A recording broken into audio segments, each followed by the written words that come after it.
Renungan harian ini diadaptasi dari buku renungan harian Star Bina Warga GKI.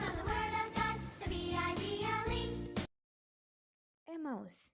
Bacaan dari Lukas 24 ayat 13 sampai 35. Nama Emmaus hanya sekali disebutkan di Alkitab, yaitu dalam Injil Lukas 24 ayat 13.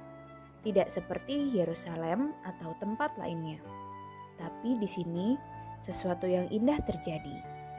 Perjalanan ke Emmaus kira-kira 11 km jauhnya dari Yerusalem. Sepanjang perjalanan ini, Kleopas dan temannya bercakap-cakap tentang peristiwa besar di Yerusalem yang mereka alami selama seminggu itu. Mulai dari arak-arakan penyambutan Yesus, penangkapan dan penyalipannya, lalu diakhiri dengan hilangnya tubuh Yesus dari dalam kubur.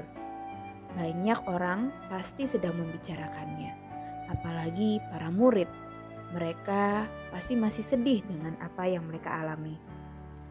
Dalam perjalanan tersebut, seorang pria menemani mereka, tapi Kleopas dan temannya tidak mengenalinya.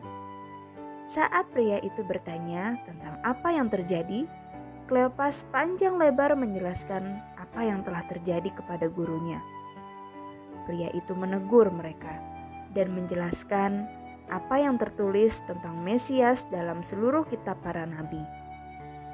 Pria itu menjelaskan kitab hingga hampir tiba di tempat tujuan Kleopas. Kleopas dan temannya meminta pria itu untuk tinggal bersama-sama dengan mereka karena hari makin gelap. Pria itu menerangkan tentang kitab suci.